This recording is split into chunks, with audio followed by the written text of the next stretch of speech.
परमात्मने नमः। सद्गुरुदेव भगवान की जय। गुरुर्ब्रह्मा गुरुर्विष्णु गुरुर्देवो महेश्वरः। गुरुर्साक्षात् परं ब्रह्म तस्मै श्री गुरवे नमः।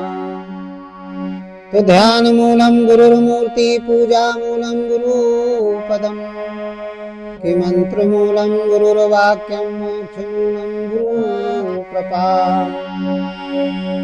बोलिए सद्गुरुदेव भगवान की जय। हृदय में स्थित परमात्मा राम की जय। आज का प्रसंग है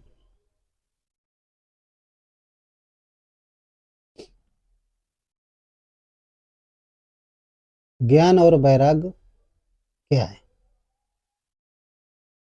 इनकी सही परिभाषा क्या है,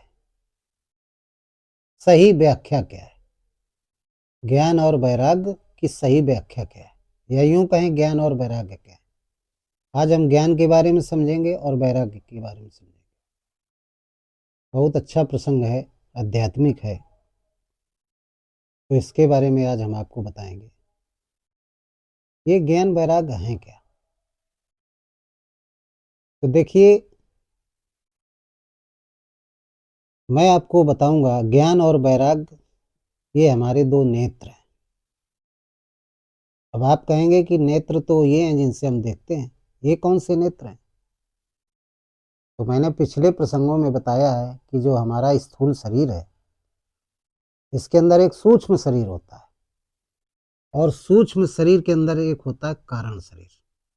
पिछले सत्संगों में हम सब बता चुके हैं, लेकिन क्योंकि अब ये प्रसंग चल रहा है तो इसमें थोड़ा सा पीछे कर लेना पड़ेगा, क्योंकि जिन भक्तों ने, श्रोताओं ने हमारा सत्संग पिछला नहीं सुना है, उनकी बात समझ में नहीं आएगी। जब तक जोड़ नहीं आएगा, घटाना नहीं आएगा, तो गुणा भाग नहीं आ सकता समझ में, इसलिए बताना पड़ता है।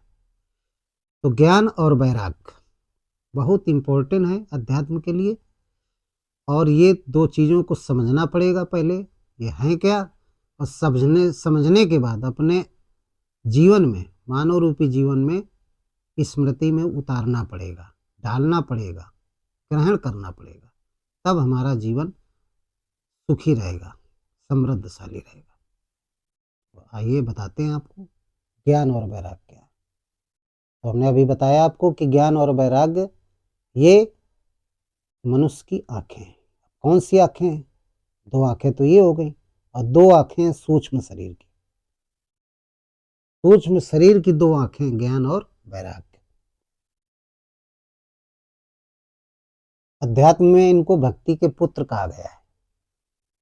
जो भक्ति है उसके क्या कहा गया है, ये पुत्र कहा गया है। ज्ञान और वैराग्य दो पुत्र हैं, और ज्ञान ही वैराग्य को दिव्य दृष्टि कहा गया है। ये सूक्ष्म शरीर की जो दो आंखें हैं, इन्हीं दोनों आंखों के माध्यम से मनुष्य को दिव्य दृष्टि मिलती है, और जब दिव्य दृष्टि मिल जाती है तो परमात्मा को प्राप्त कर लेता है। ये दिव्य दृष्टि मिलती किससे, किसके माध्यम से मिलती है, तो उसके लिए बताया गया है सदगुरु। क्या, सदगुरु के चरणों के नखों की जो ज्योति है, उस नखों से एक ज्योति निकलती है। ज्योति जो निकलती है उसी को ज्ञान और वैराग्य कहते हैं। दो प्रकार की ज्योतियां निकलती हैं, एक ज्ञान की और दूसरा वैराग्य की। इसीलिए इन दोनों ज्योतियों को प्राप्त करने के लिए गुरु के चरणों की वंदना की जाती है, पूजा की जाती है, अर्चना की जाती है, गुरु का ध्यान किया जाता है। ध्यान मूलम गुरु मूर्ति, पूजा मूलम गुरु पदम। पदम इसलिए कहा गया गुरु के पैरों की, चरणों की, क्योंकि चरणों के नाखूनों में ये दोनों आंखें छिपी रहती हैं। गोस्वामी जी ने लिखा है कि श्री गुरु पद नख मणिगण ज्योति श्री गुरु पद नख मणिगण ज्योति सुमिरत दिव्य दृष्टि ही होती। किसी गुरु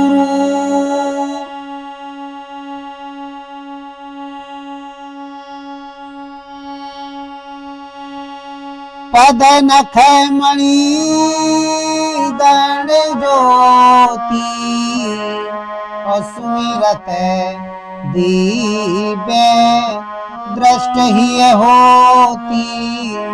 सुमिरत दिव्य दृष्टि ही होती। और दलन हो गए सवे सुमिरत दिव्य दृष्टि ही होती। श्री गुरु पद नख मणिगण ज्योति सुमिरत दिव्य दृष्टि ही होती। श्री गुरु यानी गुरु महाराज जी के चरणों के नखों का जब साधक भक्त अपने गुरु महाराज जी के चरणों के नखों का ध्यान करता है, ध्यान करके उस परमात्मा राम का भजन करता है, तो गुरु जी के चरणों के नाखूनों से दिव्य दृष्टि निकलती है, एक ज्ञान रूपी और दूसरी वैराग्य रूपी। ये दो दृष्टियां निकलती, इन्हीं को दिव्य दृष्टि कहते हैं। जब ज्ञान और वैराग्य रूपी दिव्य दृष्टि वहां से निकल करके आपके अंतःकरण में प्रवेश करेगी तो आपकी चित्त वृत्ति प्रकाशमय हो जाएगी, प्रकाशित हो जाएगी। सुमिरत दिव्य दृष्टि होती। जब दिव्य दृष्टि आ जाएगी तो क्या होगा? दलन रोग तमसो सुप्रकाशु और बड़े भाग उर आवे जासु।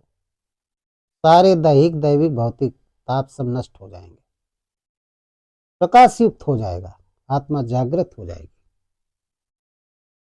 तो ज्ञान और वैराग्य ये दो नेत्र हैं। इन्हीं से इनको प्राप्त करने के बाद सारा अंधकार मिट जाता है। अब बात आती है ज्ञान क्या है असली? क्या ज्ञान का उसे कहते हैं पुस्तकों को पढ़ लेना, पुस्तकों में लिखित चरित्र को स्मरण याद कर लेना, उसको ज्ञान कहते हैं। क्या उसको ज्ञान कहते हैं? नहीं। पुस्तकों में लिखी हुई बातों को याद करना, कंठस्थ कर लेना, ये भौतिक ज्ञान है। और भौतिक ज्ञान कैसा होता है? क्षणिक होता है, नश्वर होता है। लेकिन हमें कौन सा ज्ञान प्राप्त करना है? और ये भौतिक ज्ञान किन नेत्रों से हम प्राप्त करते हैं? स्थूल शरीर के नेत्रों से, जो हमारी दो आंखें हैं, हमारी आप सबकी, इनसे हम ये ज्ञान प्राप्त करते हैं। लेकिन जो दिव्य दृष्टि वाली जो दो आंखें हैं, ज्ञान और वैराग्य, इनसे जो ज्ञान प्राप्त होता है, दिव्य दृष्टि के द्वारा जो ज्ञान प्राप्त होता है, वो शाश्वत ज्ञान होता है। इसमें उसमें अंतर है। तो जो असली ज्ञान होता है, वो असली ज्ञान के प्राप्त होने से जितना भी अंतःकरण में अंधकार होता है, पच्छा पच्छी का भेदभाव जो होता है, मनुष्य मनुष्य के प्रति, जीव जीव के प्रति, ऊंच नीच का भाव, छोटा बड़ा का भाव, अमीर गरीब का भाव, धनी निर्धन का भाव, जात कुजात का भाव, ये सारे भाव खत्म हो जाते हैं। जब सारे भाव खत्म हो जाएंगे और एक परमात्मा का चिंतन, ये देवता वो देवता, वो देवी ये देवता, ये सारे भाव खत्म, एक परमात्मा का चिंतन करने लगता है। सभी प्राणी, जितने भी भूत प्राणी हैं, 5 तत्वों से जो बने हुए हैं, क्षिति जल पावक गगन समीर, अष्टधा मूल प्रकृति में जितने भी जीवात्मा हैं, सभी से जिसके अंदर ज्ञान, वो शाश्वत ज्ञान प्रकट हो जाएगा, जागृत हो जाएगा, उसके सब प्रेमी हो जाएंगे। उससे भले कोई घृणा करे, लेकिन वो किसी से घृणा नहीं कर सकता। उसे कोई कितना भी परेशान करे, लेकिन वो किसी को परेशान नहीं कर सकता है, क्योंकि वो सत्य के रास्ते पे चल रहा है। तो सत्य को परेशान किया जा सकता है, लेकिन उसको हराया नहीं जा सकता, पराजित नहीं किया जा सकता, क्योंकि सत्य सत्य होता है, कोई नहीं हरा सकता उसको। तो जो शाश्वत ज्ञान है वो आत्मा का ज्ञान है, और आत्मा के ज्ञान को जब हम प्राप्त कर लेते हैं तो भौतिक जो ज्ञान है तुच्छ होते हैं। आजकल हमने देखा है, सुनता हूँ, देखता हूँ कि बड़े बड़े जो भौतिक ज्ञान वाले देहधारी मनुष्य हैं, ज्ञानी हैं, वाकई में वो ज्ञानी हैं, जिन्होंने अच्छी अच्छी शिक्षाएं दिया, जिनकी शिक्षा पा करके हमारे देश में कार्यपालिका को संभाले हुए हैं, ऐसे मनुष्य, ऐसे देहधारी ज्ञानवान मनुष्य कार्यपालिका को संभाले हुए हैं, जिनके ज्ञान को प्राप्त करके अच्छे शिक्षण संस्थान उन्होंने चलाए, वो भी दिव्य दृष्टि वाले ज्ञान को प्रदान करने लगे, यूट्यूब के माध्यम से, मीडिया के माध्यम से। वो भी अध्यात्म ज्ञान, ज्ञान और वैराग्य को समझाने लगे। जो भक्ति के पुत्र हैं उन पर प्रकाश डालने लगे। एक अच्छी बात है, क्योंकि जब तक आध्यात्मिक ज्ञान नहीं दिया जाएगा छात्र को, तब तक वो भौतिक ज्ञान अच्छे से नहीं समझ पाएगा। समझेगा लेकिन वो नष्ट, आज याद किया कल भूल जाएगा, क्योंकि संस्कार अच्छे नहीं मिल पाएंगे। आध्यात्मिक ज्ञान से उस व्यक्ति के अंदर अच्छे संस्कार होते हैं, और वो व्यक्ति अपने परिवार को, समाज को, देश को जब प्रकाशित करता है तो उसके प्रकाश की सीमा रेखा के अंदर जितने भी भूत प्राणी आ जाते हैं सब प्रकाशित हो जाते हैं। जितने भी प्राणी आ जाते हैं, जीवात्माएं आ जाते हैं, सब प्रकाशित हो जाते हैं। जितने मनुष्य आ जाते हैं सब प्रकाशित हो जाते हैं। तो ये काम वो लोग कर रहे हैं जो अच्छे पढ़े लिखे व्यक्ति हैं, मैंने देखा है। उनको भी समझ में आया कि भौतिक ज्ञान से आध्यात्मिक ज्ञान बहुत जरूरी है प्राप्त करना, उसमें लोक और परलोक दोनों बनते हैं। वो भी प्रकाशित करने लगे। तो आध्यात्मिक ज्ञान, ये भक्ति के पुत्र हैं, और वैराग दोनों भक्ति के पुत्र हैं। तो असली ज्ञान यही है, सत्य को पहचान जाना। सत्य को जो पहचान गया वही असली ज्ञानी है। और जिसने सत्य को नहीं पहचाना, भले चाहे कितना भी बड़ा विद्वान हो, अंग्रेजी का विद्वान हो या हिंदी का हो या संस्कृत का हो, और सत्य को यदि नहीं पहचाना है तो असत्य भाषण करेगा। उसकी भाषा में क्रोध होगा, भेदभाव होगा, ऊंच नीच का भाव होगा, और प्रमाद होगा, अहंकार होगा। बड़े बड़े हमने देखा है वक्ताओं को, चाहे वो संत के रूप में हो, चाहे एक शिक्षक के रूप में हो, सुना है, सुनता हूं, उनके अंदर काम, क्रोध, मद, लोभ, ईर्ष्या, द्वेष नहीं गए। ये असली ज्ञान नहीं है। विद्वान होना सरल बात है, लेकिन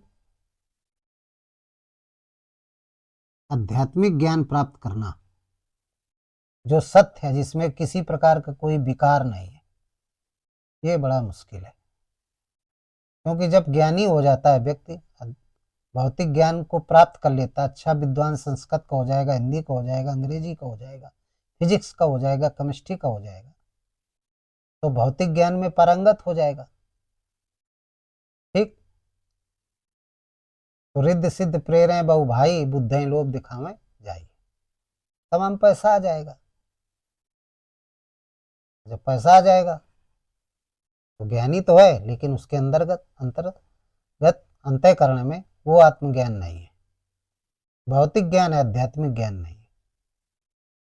उसकी भाषा में, उसकी वक्तव्य में अभिमान की झलक आती है, तो उसकी वाणी का कोई प्रभाव नहीं पड़ता है, कोई प्रभाव नहीं पड़ेगा। आदमी सुनेगा, भाग जाएगा, फिर सुनेगा, फिर भाग जाएगा, जीवन में कोई परिवर्तन नहीं पड़ता। अन्य लोग आलोचना भी करते हैं, ये तो मानव मात्र को लड़ाने का काम कर रहा है, किसी को ऊंचा, किसी को नीचा। अरे हम आप सब मानव हैं, महाराज मनु की संतान है, वंशज है, मनु से मनुष्य बना हुआ है। मनु कौन है? आदि मानव, प्रारंभिक पुरखे, बुजुर्ग, उनसे मनुष्य बना है। तो हमारे आप में भेद किस बात का भाई? हम सब एक हैं, एक ब्लड है हमारा आपका, एक तरीके के परिवेश में रहते हैं, एक तरीके का भोजन खाते हैं, एक तरीके का भेष है। तो भेद किस बात का? हम सब में कोई भेद नहीं, हम सब एक मानव हैं। हमें आप सबको प्रेम से रहना चाहिए, यही असली ज्ञान है, यही असली ज्ञान है। एक परमात्मा का चिंतन करना चाहिए, किसी को दुख नहीं पहुंचाना चाहिए, सभी के सुख की कामना करना चाहिए। सब सुखी रहें, सब निरोगी रहें। सर्वे भवन्ति सुखिनः, सर्वे सन्तु निरामया, सर्वे भद्राणि पश्यन्ति मा कश्चित् दुःखभाग् भवेत्। हे परमात्मा, किसी को किसी भी प्रकार का कोई दैहिक, दैविक और भौतिक दुख न प्राप्त हो, न मिले, ये कामना उस परमात्मा से करनी चाहिए। सबके प्रति अच्छा सोचना चाहिए, दूसरों के सुख से दुखी नहीं होना चाहिए, बल्कि सुखी होना चाहिए। यदि कोई व्यक्ति खुश है तो उसकी खुशहाली को और मनाना चाहिए कि और वो खुश रहे, ना कि उसको नीचा दिखाने का काम करे। असली ज्ञान है ये। अब वैराग्य क्या है? वैराग का मतलब होता है वैराग, जो राग रहित है। हमारे तत्वदर्शी सदगुरु, जिनको भगवान हनुमान जी कहते हैं, देखिए हम भगवान क्यों बोलते थे? भगवान का मतलब होता है जैसे गाड़ीवान, गाड़ी को चलाने वाला गाड़ीवान, वायुयान। तो भगवान, भगवान होता है शरीर, शरीरों को जो चलाने वाला उसको भगवान कहते हैं। परम चेतना को कहते हैं, जिसके अंदर आत्मा जागृत हो गई है वो भगवान है सब। तो हनुमान जी ने चेतना जागृत कर लिया, भगवान राम को जागृत कर लिया। उनके हृदय में भगवान राम, योग माया सीता जी, सीताराम जी को जागृत कर लिया, भगवान हो गए। सबने जागृत किया है, जितने भी तत्वदर्शी सदगुरु हुए। तो जो हनुमान जी हैं वो वैराग्य के अवतार हैं, जिसके अंदर राग नहीं, राग रहित है, किसी भी प्रकार का राग नहीं, किसी भी प्रकार की कोई इच्छा नहीं, किसी भी प्रकार की कोई आसक्ति नहीं है, कुछ उसको नहीं चाहिए, यानी कुंठा रहित हो गया, वैकुंठ की स्थिति हो गई। वैकुंठ का मतलब कुंठा रहित, कुंठा माने इच्छा, इच्छा रहित हो गया, उसकी ऐसी स्थिति हो गई। तो उसका वास कहाँ हो गया? वैकुंठ में हो गया। और वैकुंठ में रहता कौन है? परमात्मा रहता है। उसको वैरागवान कहते हैं। हमारे हनुमान जी वैराग्य के स्वरूप हैं, वैराग्य का अवतार कहा गया। ये वैरागवान, इनको कुछ नहीं चाहिए, केवल क्या चाहिए? राम की भक्ति, राम का सत्संग सुनते हैं, उस परमात्मा का, एक परमात्मा का चिंतन करते हैं, एक परमात्मा की कथा सुनते हैं, बाकी इनको कुछ नहीं चाहिए। राम के रसिक हैं, राम का ही चिंतन करते हैं।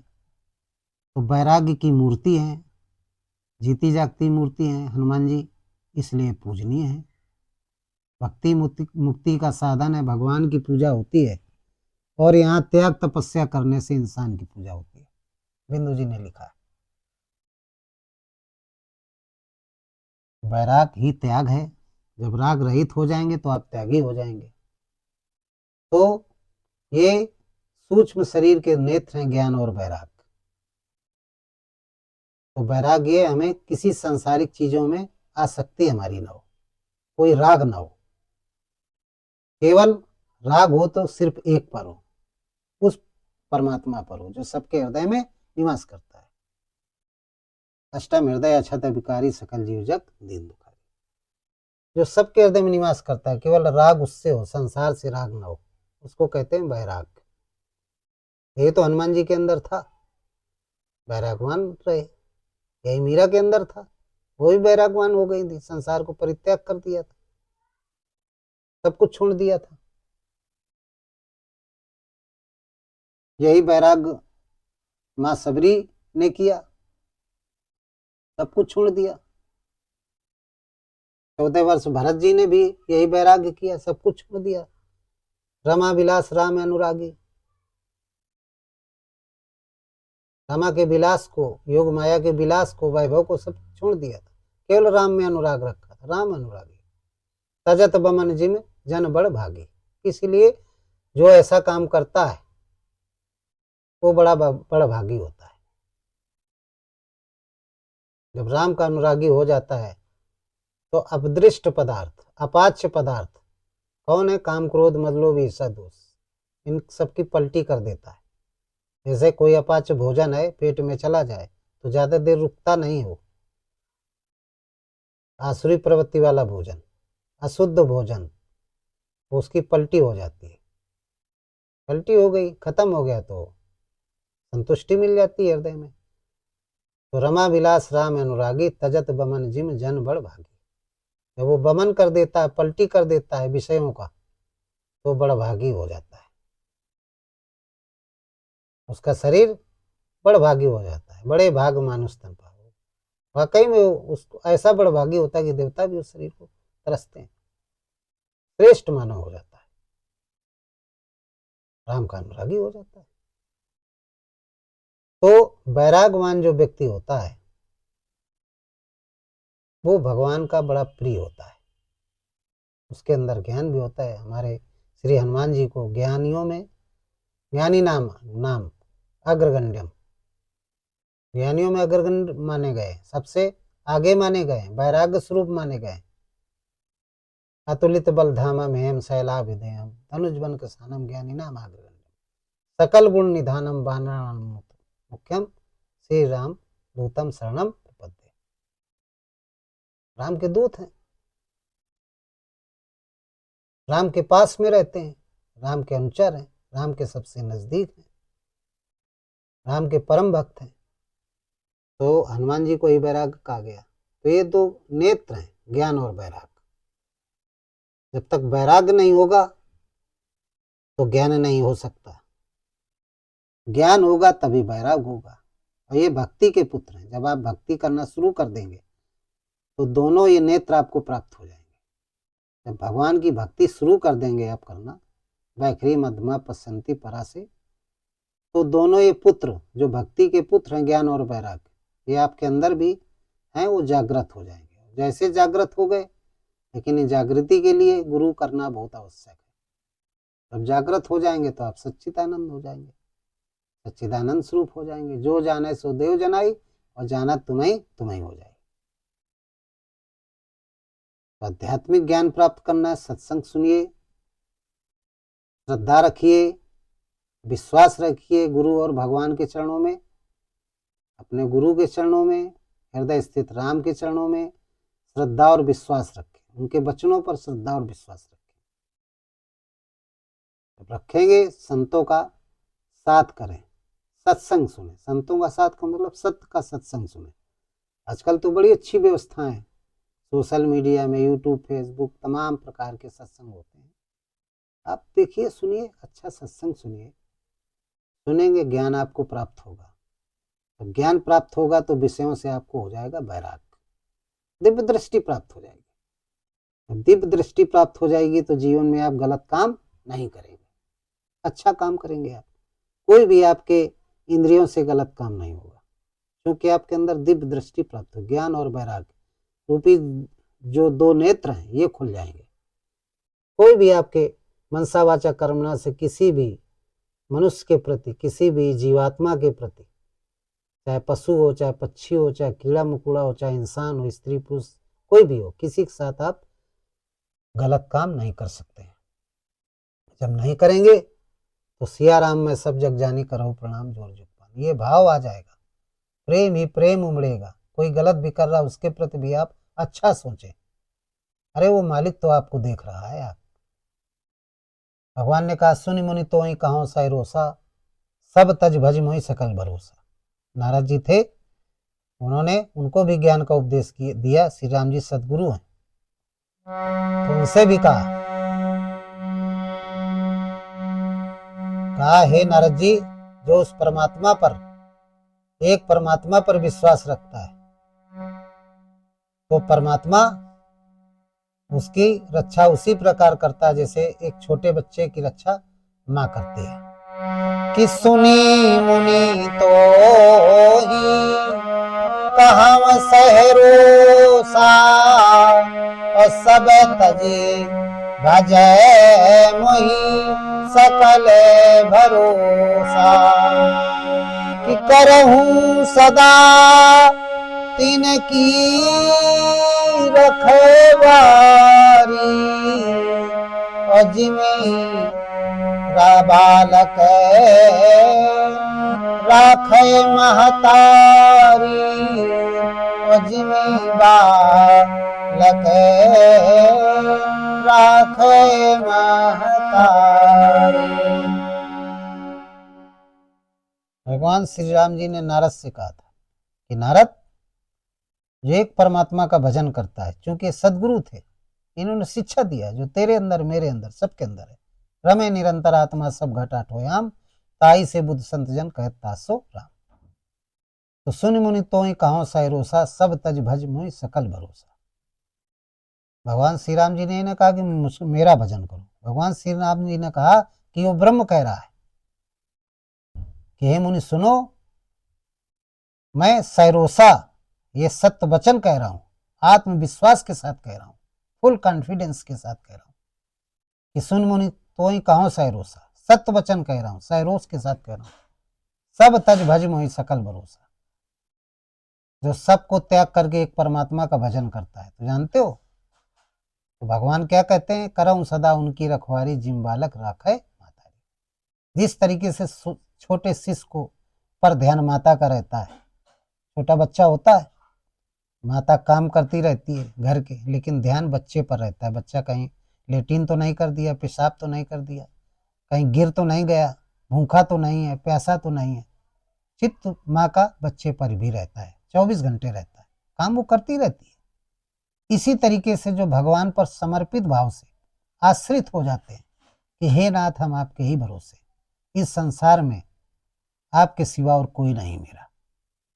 ये अटूट श्रद्धा, अटूट भाव, अटूट विश्वास जब साधक के अंदर हो जाता है, इस मनुष्य के अंदर हो जाता है, इस जीवात्मा के अंदर हो जाता है, जितने भी भूत प्राणी हैं, अंडा श्वेतज उद्भिद जरियुज 84 लाख योनियां जितनी, यदि ये भाव आ जाता है तो भगवान उसकी रक्षा करते हैं।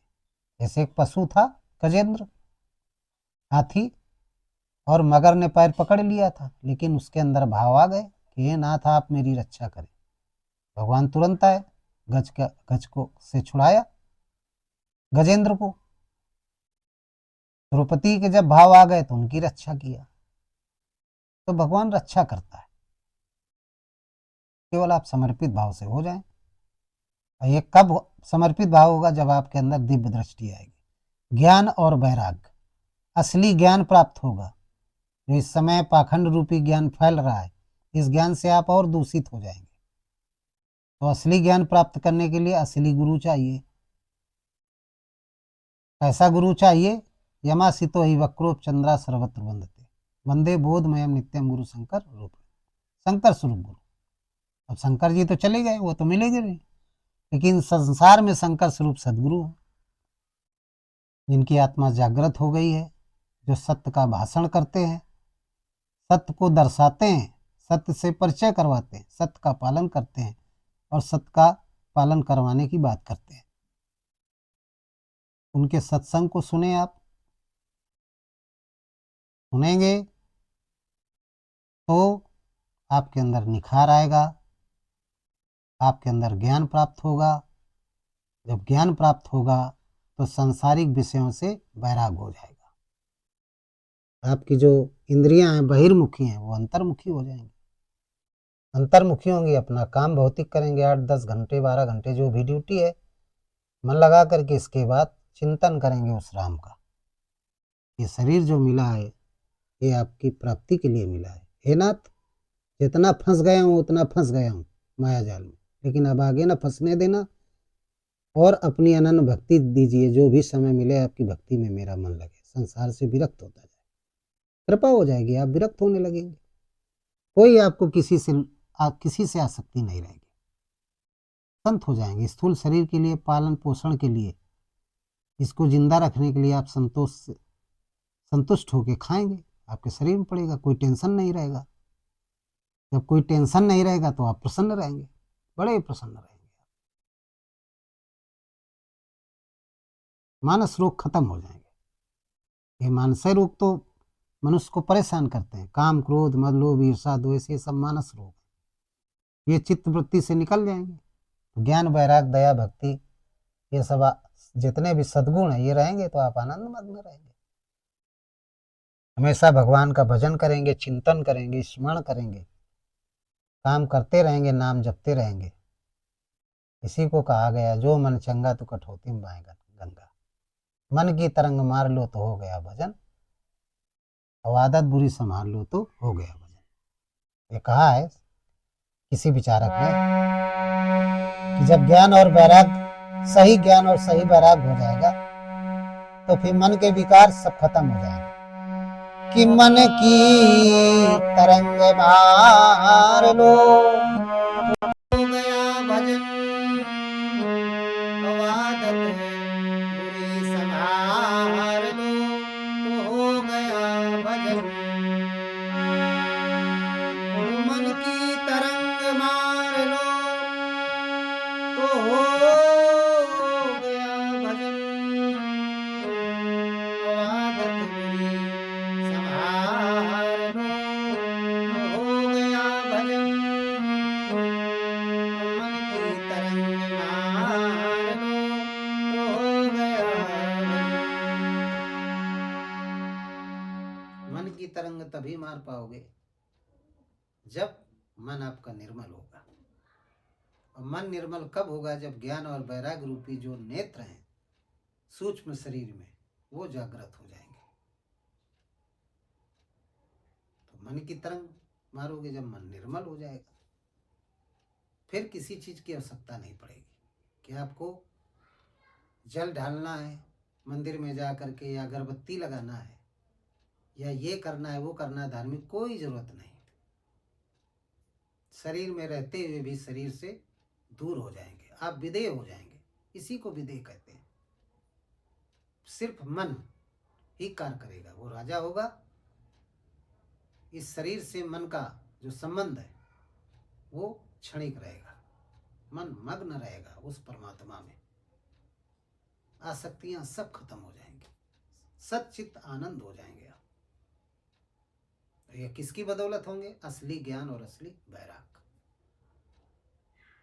हनुमान जी की तरीके हो जाएंगे, ज्ञान और वैराग के स्वरूप हैं वो। उनकी माता कौन है? भक्ति है।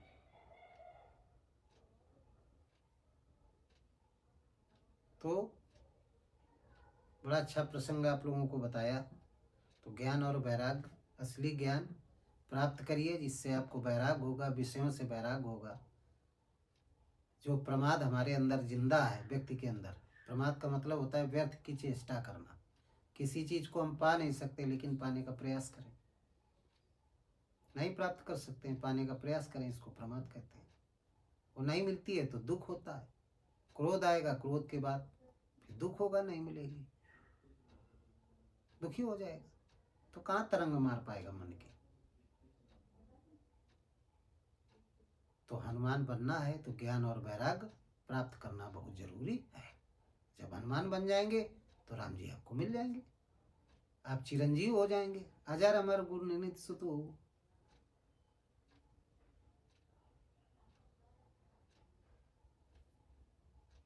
और भगवान आप पर स्नेह करेंगे, अजर अमर हो जाओगे। करें सदा रघुनाथ छू, भगवान आप पर बड़ा स्नेह करेंगे। अष्ट सिद्धि नवनीत के दाता स्वर ज्ञान की मत, सारी सिद्धियां आ जाएंगी। लेकिन कोई आवश्यकता नहीं, आप इच्छा रहित हैं। तो इन्हीं शब्दों के साथ आज का सत्संग समाप्त करते हैं। बोलिए सद्गुरु भगवान की जय, हृदय स्थित परमात्मा राम की जय। सर्वे भवन्ति सुखिनः।